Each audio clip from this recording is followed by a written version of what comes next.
गुरुदेव तुम्हारे चरणों में, गुरुदेव तुम्हारे चरणों में शतकोटि प्रणाम हमारा है, शतकोटि प्रणाम हमारा है। मेरी नैया पार लगा देना, मेरी नैया पार लगा देना। कितनों को पार उतारा है, कितनों को पार उतारा है। मेरी नैया पार लगा देना, कितनों को पार उतारा है। मेरी नैया पार लगा देना, कितनों को पार उतारा है। आंधी जब हमें हिला देती, आंधी जब हमें हिला देती, ठंडी जब हमें कपा देती, ठंडी जब हमें कपा देती। मुस्कान तुम्हारे अधरों की दे जाती, बड़ा सहारा है। मुस्कान तुम्हारे अधरों की दे जाती, बड़ा सहारा है। गुरुदेव तुम्हारे चरणों में शतकोटि प्रणाम हमारा है। गुरुदेव तुम्हारे चरणों में, गुरुदेव तुम्हारे चरणों में शतकोटि प्रणाम हमारा है। शतकोटि प्रणाम हमारा है। मेरी नैया पार लगा देना, कितनों को पार उतारा है। मेरी नैया पार लगा देना, कितनों को पार उतारा है। परम वंदनीय नित्य स्मरणीय क्षमा के स्वरूप सद्गुरु श्री क्षमादेव जी के पावन चरणों का आशीष लेकर भारत देश की महान भूमि मध्य प्रदेश डिस्ट्रिक्ट मंदसौर तहसील शामगढ़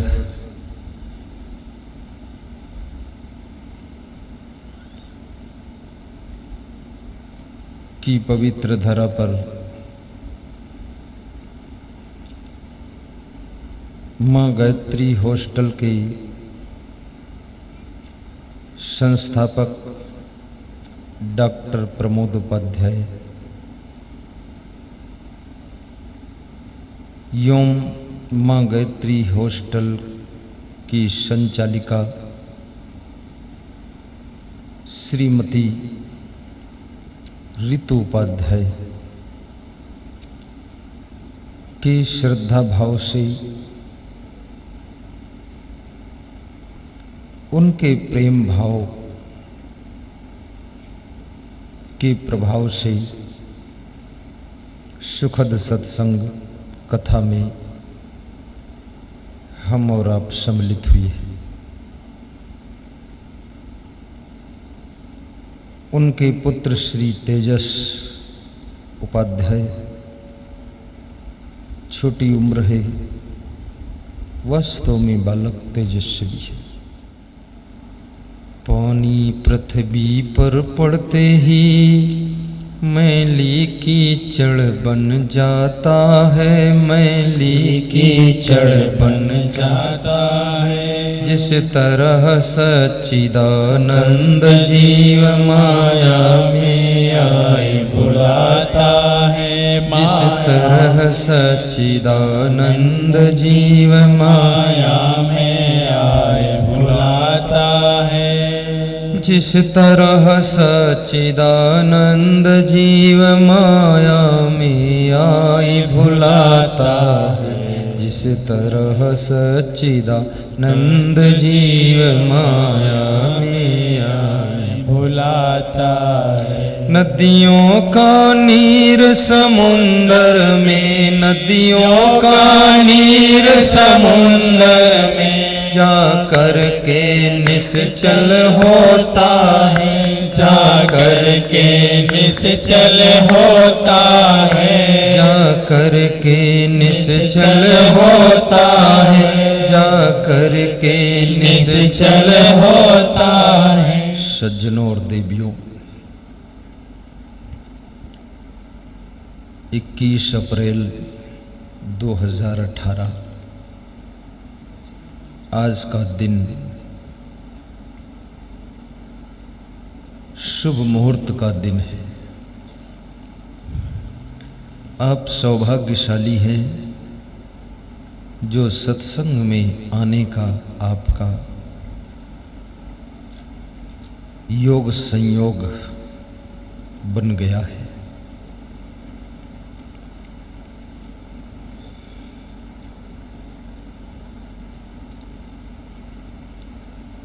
जिस समय भगवान श्री राम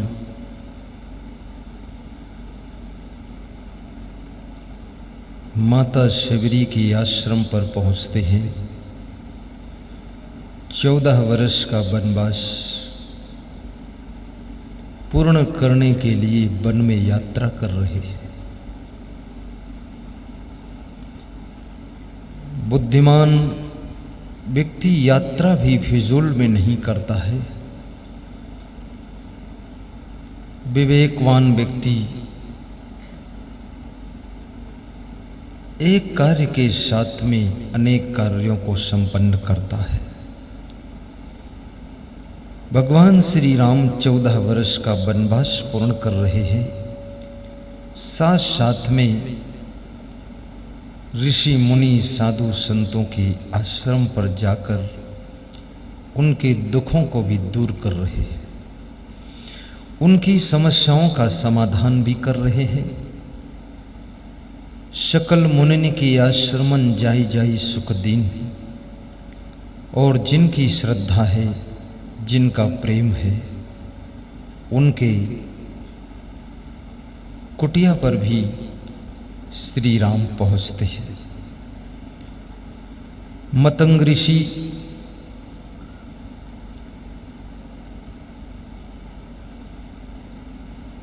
जंगल में तप करते हैं। शबरी ने मतंग ऋषि को गुरु बनाया है। गुरु के बिना कल्याण का काम शुरू नहीं होता है, इसलिए गुरु हर व्यक्ति को बनाना चाहिए। परंतु गुरु करे जान के पानी पिए छान के, इस फार्मूला का प्रयोग भी करना चाहिए। गुरु करने में भले ही देर हो जाए थोड़ा, लेकिन थोड़ा सोच समझकर करना चाहिए। वैभवशाली व्यक्ति हो न हो, परंतु वैराग्यवान और ब्रह्मचारी गुरु होना चाहिए। कल रात्रि में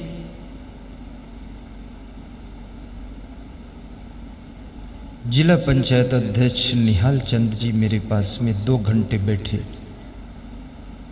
उनके साथ श्री दुले सिंह जी बैठे। पहली बार उनको मैंने अपने रूल्स और नियम और वैराग्य की बातें सुनाई तो उनको लगा कि वास्तव में गुरुदेव जिस गहराई में है हमको अभी तक पूरा पता नहीं था।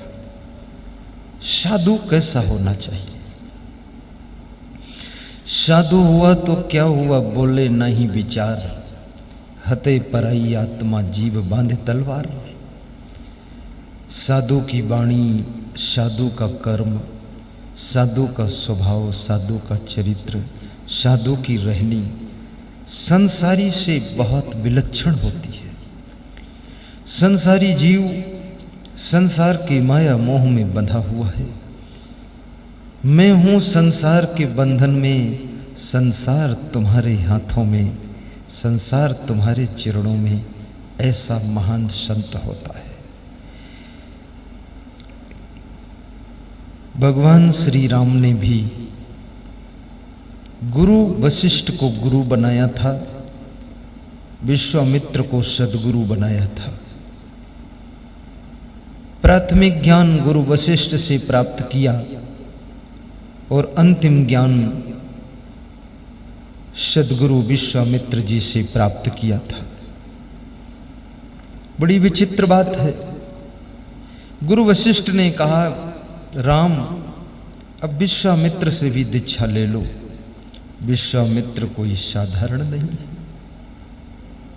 विश्वामित्र का ज्ञान तुमको विश्व का मित्र बना देगा। हे राम, अभी तुमको अविद्या में ही लोग समझते हैं, जानते हैं, मानते हैं, लेकिन याद रखना जिस दिन विश्वामित्र के शिष्य बनोगे तुम पूरे विश्व के प्यारे हो जाओगे। विश्व तुम्हारा मित्र बन जाएगा, विश्व तुम्हारा दर्शन करेगा, नाम जपेगा। विश्वामित्र को सद्गुरु बना लिया है।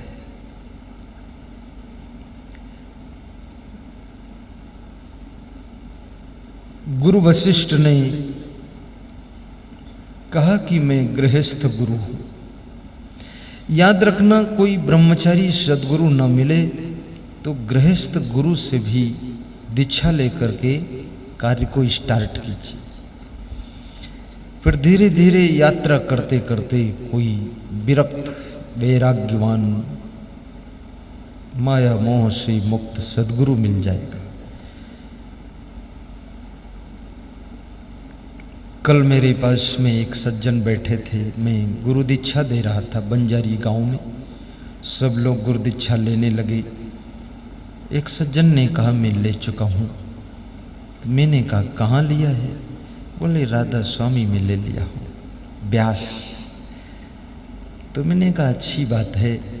राधा स्वामी व्यास गुरु ऐसे हैं जैसे वशिष्ठ गुरु, और ये असंग ऐसे गुरु हैं जैसे वैराग्यवान विश्वामित्र गुरु है। वहाँ दीक्षा लिया है, अच्छी बात है, धन्यवाद है, उन्होंने जितना रास्ता बताया ठीक। लेकिन अब वैराग्यवान ब्रह्मचारी सद्गुरु की आवश्यकता है। जैसे राम ने गुरु वशिष्ठ के बाद विश्वामित्र को सद्गुरु बनाया था, तो अब तुम सद्गुरु बना लो। बोले बना लूँगा। तो बैठ गए और फिर सद्गुरु बना लिया। याद रखना, गुरु, परम गुरु, धर्म गुरु, सद्गुरु, ये सब गुरु है। और आखिरी होता है सद्गुरु जो मोक्ष प्राप्त कराता है। इसलिए सद्गुरु से दीक्षा जरूर लेना चाहिए। और जो सद्गुरु होता है वो ब्रह्मचारी होता है, गृहस्थ नहीं होता है। उसके पत्नी और पति और ये बेटा बेटी ये कुछ भी नहीं होता है। वसुधैव कुटुंबकम, पूरे धरती के लोग उसके परिवार के लोग रहते हैं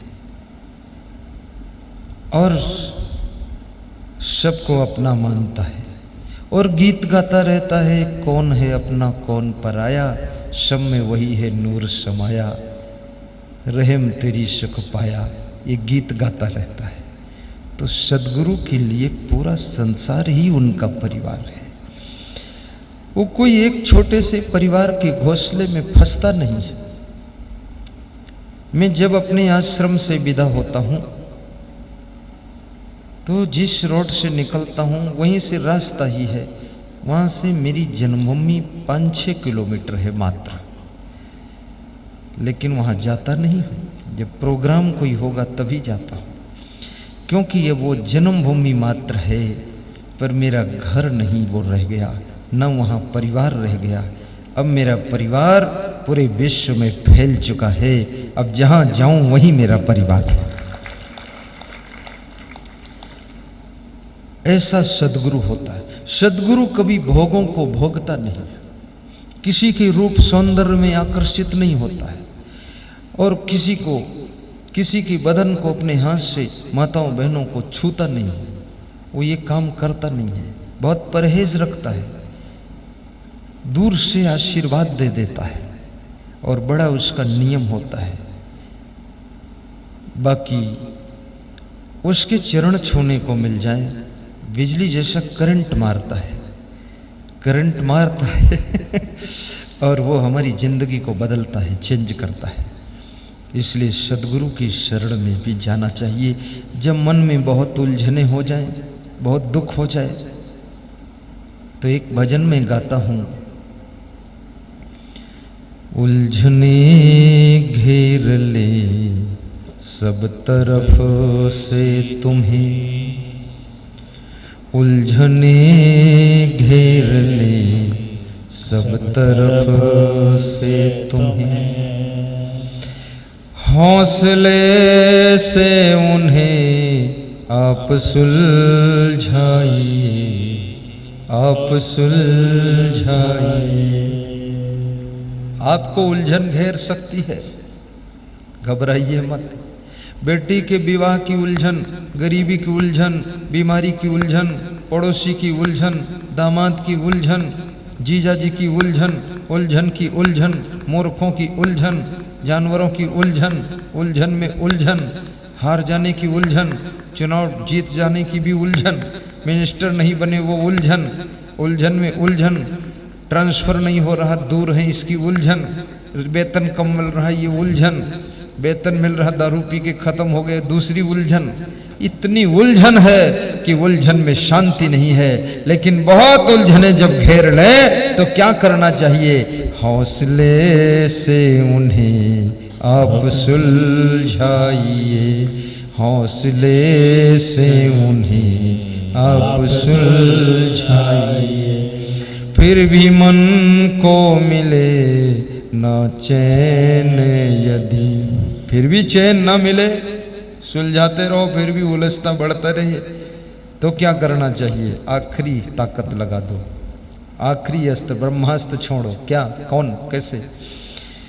फिर भी मन को मिले न चैन यदि। बसंती लाल ध्यान देना, जो आज आपने किया ना, फिर भी मन को मिले न चैन यदि, सदगुरु की शरण में चले आइए, सदगुरु की शरण में चले आइए।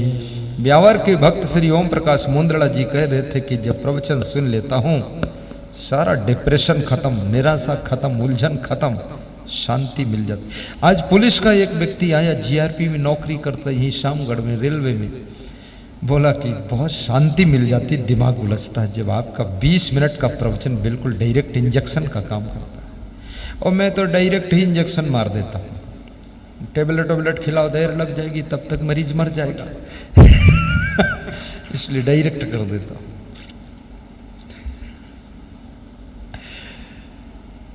तुम भी थोड़ा हंसा करो। डिप्रेशन से बचने की सबसे बड़ी दवा है हंसते रहना। दुख से बचने की सबसे बड़ी तरकीब है मुस्कुराते रहना।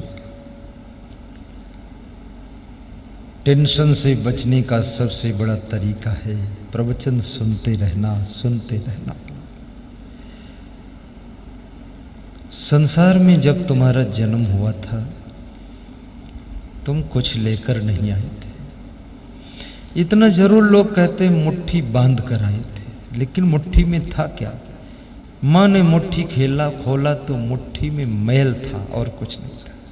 तुम इस दुनिया में मैल लेकर आए और जिंदगी भर मैल ही इकट्ठा करते रहते हो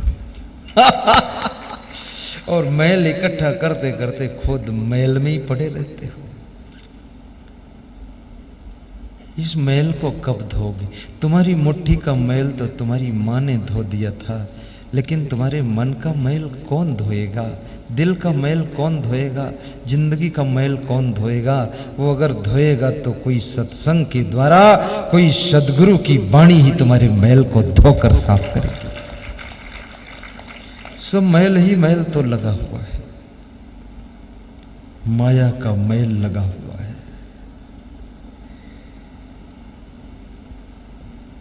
शराब पीने लग गए तो समझो ये एक प्रकार का मैल लग गया, और गुरु जी की वाणी सुनकर उनके प्रभाव से, उनके आशीर्वाद से शराब छोड़ दिया तो समझ लो ये मैल धुल गया। गाली देने लग गए तो समझो ये दूसरा मैल लग गया। गुरुदेव जी का सत्संग सुन करके गाली देना बंद कर दिया तो ये मैल धुल गया। आलस्य करने लग गए तो ये तीसरा मैल लग गया।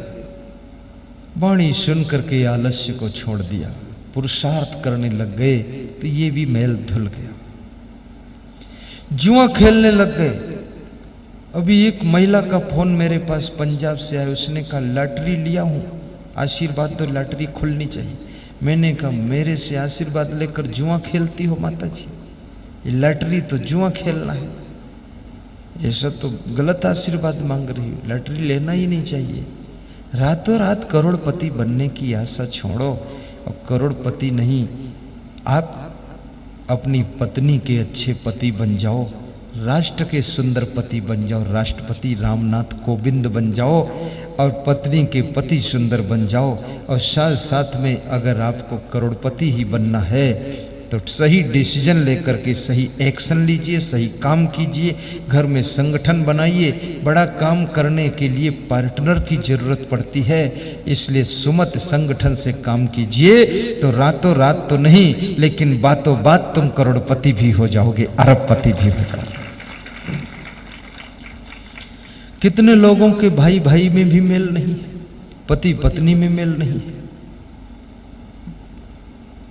भाई बहन में तालमेल नहीं है, पिता पुत्र में बोलचाल नहीं है। एक आदमी कहता था मंदिर में बहुत जाता हूँ, मूर्ति कुछ बोलती नहीं।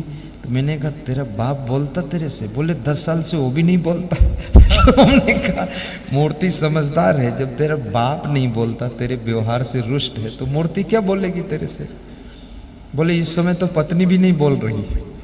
कितने लोगों की पत्नियों ने भी अपने पति का भाषण सुनते सुनते तंग हो गई, तो उसने बोलना भी बंद कर दिया, सुनना भी बंद कर दिया। राजस्थान में एक सज्जन मुझे बुला कर ले गए अपने घर पधरौनी। तो पत्नी से कहा आओ चरण पखारो, तो बहुत धीरे से आई, बैठ गई और चरण पे हाथ धर के बैठी रही और कुछ हिलाए डुलाए नहीं। तो मैंने कहा तो हिलाओ डुलाओ चरण धुल जाए। तो उसने मेरी ओर देखा और शांत बैठी। तो उसके पति ने आरती जला कर दिया, आरती करो, तो आरती पकड़े खड़ी, न बोले और न आरती डोले। तो मैंने कहा क्या लफड़ा है ये? मैंने कहा ये कुछ आरती भी नहीं करती, चरण भी नहीं पकड़ती, जो पकड़ा दे दो पकड़े खड़ी रहती, क्या बात? बोले 20 साल से बोली ही नहीं है। हमने कहा तो मेरे को फिर क्यों लाए यहाँ? बोले हो सकता तुम्हारे बहाने ही बोल दे तो चालू हो जाए आज से। पति से इतना वो असंतुष्ट है, बोली नहीं है। तो मैंने उसको थोड़ा समझाया, फिर भी नहीं बोली।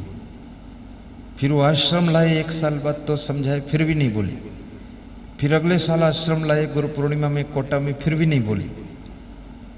फिर इस साल पता नहीं उसका कैसे चेंज हुआ दिमाग, अब हंसती भी है, बोलती भी है, खुश भी है। तो हमने कहा माता जी 20 साल मौन साधना बहुत लंबा हो गया, इतना तो मैं भी नहीं साध सकता। तुमने तो मुझको भी पीछे छोड़ दिया। बोले पीछे का ये जो मेरा पति पटवारी है बहुत बेवकूफ़ आदमी है, इसके कारण मैं नाराज थी, चुप्पी साध लिया था। तो मैंने कहा अब? बोले अब थोड़ा समझदारी कर रहा है। बोले इतना नौकरी करता है, बेटे का विवाह नहीं कर रहा है, उसको लेट कर रहा है, कुछ भी कहो सुनता भी नहीं है, काम टाइम पे करता नहीं है, और पटवारी का पैसा लाता, मकान बनाया नहीं है, 200 साल पुराने मकान खंडहर में रह रहे हैं और कोई बात मानता नहीं है। तो मैं इसको समझाते समझाते तंग हो गई, और ये भाषण बहुत करता, जहाँ बात करना शुरू करेगा कोई बोलने नहीं देगा, बोलते चला जाता। किस स्कूल में पढ़े हो, कौन क्लास में पढ़े हो, कहाँ तुम गए थे, ये सब बात करता है। तो इसकी बात से दुखी होकर चुप हो गए। तो हमने कहा बोलना कैसे शुरू किया फिर? बोले मेरे में कोई बिगाड़ ही नहीं था, मेरा पति आपका सत्संग सुनते सुनते सुधर गया, अब ये सही काम करने लगा, नया मकान भी बना दिया है 3 मंजिल का, और बेटे का विवाह भी कर दिया, इसलिए मैं बोलने लगी हूं, खुश हो गई हूं। अच्छा मकान बनाओ तो तुम्हारी पत्नी खुश रहेगी। हर नारी की इच्छा रहती है कि मेरा पति सुंदर मकान बनाए, तो कम से कम जिंदगी में उसमें आराम तो कर लो, अन्यथा ये जिंदगी सब ऐसी निकल जाएगी। हर नारी की इच्छा रहती मेरा पति 4 व्हीलर गाड़ी लाए, उसमें बैठ लूं आराम से, तो कहीं जाऊं। तुम एक फटफटी पे बिठा के लाते हो। कितने लोगों की फटफटी समझते हो? मोटरसाइकिल। पत्नी पीछे गिर गई शामगढ़ में, वो निकल गए सुहासरा मंडी। ये मोटरसाइकिल। अरे बीड़ी मत पीना, सिगरेट मत पीना, शराब मत पीना, आलस्य मत करना, पैसे खूब कमाना, धनवान बनो, बुद्धिमान बनो, गुणवान बनो, महान बनो, और अच्छा मकान बनाओ, अच्छी गाड़ी लाओ, पति पत्नी दोनों बैठकर चलो, हारन पत्नी बजाए, स्टीयरिंग तुम संभालो, इस तरह से जिंदगी मैं गाड़ी में बैठता हूँ, हारन मैं बजाता हूँ कभी कभी। वो साहिब जानते हैं, बोलो साहिब, हारन हम बजा देते कभी कभी, मैं बोलता हूँ मैं सहयोग कर देता हूँ, तुम स्टीयरिंग संभाल लो। हिल मिल करके रहो प्रेम से और उन्नति करो। धनवान होना गुनाह नहीं है, और दरिद्री होना कोई बहादुरी का काम नहीं है, और गरीबी कोई सरकार मिटा नहीं सकती है, और गरीबी तुम्हारे पास रह नहीं सकती है, जो फार्मूला मैं बताऊंगा। आपस में सुमत रखो, नशा कोई मत करो, आलस्य मत करो, सवेरे टाइम पर सोकर उठ जाओ, झाड़ू बहरू पोछा लगाओ, घर को चमाचम रखो, सामान सेटिंग से रखो, सामान को बिगाड़ो मत, तोड़ो फोड़ो मत, सामान को इधर उधर मत फेंको, यथा स्थान रखो, घर की सेटिंग सही रखो, ठीक ठाक बिस्तर बिछाओ, और घर में लड़ाई झगड़ा कलह कलेश मत करो। पति पत्नी ऐसे रहो जैसे शरीर 2 है और विचार 1 होना चाहिए। ऐसे रहोगे, घर की उन्नति कोई रोक नहीं सकता। बहुत विकास हो। भाई भाई भी दिल मिला करके रहो। राम लक्ष्मण तो दूसरी माँ के हैं, राम कौशल्या के हैं, और लक्ष्मण किसके हैं? नाम बताओ। हैं? सुमित्रा के हैं। कोई कई बता रहा है।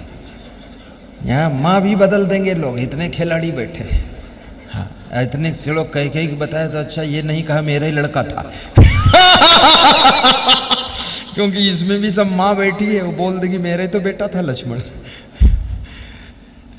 चलो अच्छी बात है, लेकिन कितना राम लक्ष्मण में प्रेम था, सोचो। ऐसा प्रेम होना चाहिए। दुनिया से लेकर कुछ नहीं जाओगे, भाई के प्रेम में बुराइयां छोड़ दीजिए, गुरु जी के प्रेम में आदतें छोड़ दीजिए, माँ के प्रेम में अवगुण छोड़ दीजिए, वाइफ के प्रेम में पूरी लाइफ को ठीक कर लीजिए, और बेटों के प्रेम में बीड़ी सिगरेट गांजा छोड़ दीजिए, और अपनी जिंदगी से प्रेम करिए तो अपने समस्त अवगुणों को त्याग करके महान बन जाइए। ज्यों की त्यों धर दीन ही चदरिया, राम नाम की ओढ़ी चदरिया, दास कबीर जतन से ओढ़ी, ज्यों की त्यों धर दीन ही चदरिया। ऐसा तो राम लक्ष्मण के प्रेम को देखो, उर्मिला सीता मांडवी श्रुत कीर्ति के प्रेम को देखो, कैकेयी सुमित्रा कौशल्या के प्रेम को देखो। कौशल्या ने कभी कैकेयी को कुछ कहा नहीं कि तुमने मेरे बेटे को वनवास क्यों दिलाया। क्या सहनशीलता है। तुम्हारे बेटे को आधा गिलास दूध न मिले तो तुम जेठानी पी के ऊपर टूट पड़ोगी। यहां से संतोष करना भी सीखिए। दूध में कुछ भी नहीं है, संतोष रूपी दूध में सब कुछ है। सहनशीलता अमृत है, इसको पान तो करो। परिवार को जोड़ने की कला सीखो। तोड़ना ना समझी है, परिवार को जोड़ना बहुत बड़ी समझदारी का काम है।